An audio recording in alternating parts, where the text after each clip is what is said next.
हो। हामीसँग निर्णय छ, हामीसँग प्रमाण छ, त्यसको हामी प्रमाणको आधारमा बोल्ने हो।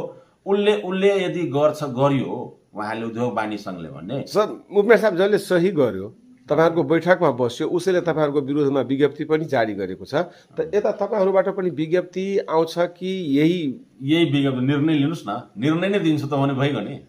तपाईले उसले सही गरेको के निर्णयमा सही गरेको छ भने एउटा उद्योग वाणिज्य संघको प्रतिनिधिलाई त्यति पनि थाहा छैन भन्ने कुरो हैन नि, कहाँ सही गर्छु केमा सही गर्छु भन्ने कुरा। अब त्यसैले यसमा बाहिर के गर्छ के बोल्छ के निकाल्छ उहाँको व्यक्तिगत कुरो हो। त्यसैले हामी कानुन सम्मत काम गरेको छौं, कानुन भन्दा बाहिर छैनौं। यो संस्था हो, नगरपालिका एउटा अंग हो सरकारको, माथिको निर्देशन हामी पालना गर्छौं। स्वयं मन्त्री उतर्नु भएछ, सबै निकाय लागिराख्नु भएछ जनताको सेवाको लागि भन्ने तपाई हामी त केही हैन के। त्यसैले यसमा अन्यथा नलिदिनु होला। आम पब्लिकले आम जनतालाई म आग्रह गर्न चाहन्छु, लाहान नगरपालिका यहाँका जनप्रतिनिधि हामी साथ छौं। तपाईहरु कुनै पनि सामान लिन जाँदाखेरि बिल लिनुस्। बिल दिएन भन्ने एउटा के छ भने त्यसमा विभिन्न किसिमका संख्या उपसंख्या विभिन्न किसिमका कारबाहीका प्रक्रिया छ। त्यसमा यहाँ हाम्रो इलाका प्रशासन छ, त्यसमा तपाईहरु सम्पर्क गर्न सक्नुहुन्छ र आफ्नो बिल लिएपछि दुईटा फाइदा हुन्छ उपभोक्तालाई।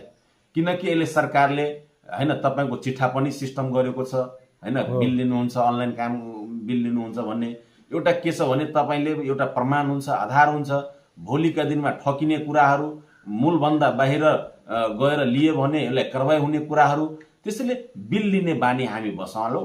यो बिस्तारै के छ भने यो बानी जबसम्म बसाल्दैनौ भने र गलत चिजलाई जुन व्यक्ति होस् म पनि किन नहोस् गलत चिजलाई विरोध गर्ने बानी बसाउनुस्। यहाँले समय दिनुभयो, धेरै धेरै धन्यवाद। धन्यवाद, नमस्ते।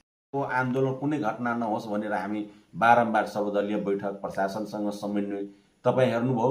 सबैभन्दा संवेदनशील ठाउँ लाहान थियो तर कुनै घटना भएन। व्यापार संघलाई सहयोगमा लिए हैन, यहाँ शान्ति सुरक्षा कायम गर्नेदेखि लिएर त्यो व्यापार संघले यो कुराहरू देखिएन। तर उल्टै यहाँ नचाहिने कुराहरू गरेर आफै सही गरेर आफै अनुगमन गरेर र यो जुन उसको वक्तव्य आएको छ त्यो अवश्य उहाँको एउटा जिम्मेवार व्यक्तिको जस्तो जिम्मेवार संस्थाको रूपमा आइएन। किनकि उहाँले सही गरेर जानुभयो। उहाँको चित्त बुझेन भने सही नगर्दा हुन्थ्यो नि त। हामी जबरजस्ती त गराएको होइन नि, हैन। भनेपछि तपाईले अनुगमन गर्दा जिल्ला उद्योग वाणिज्य संघको पनि त्यसमा सही छ, सबै कुरा छ। चाहियो भने लिनुस् न।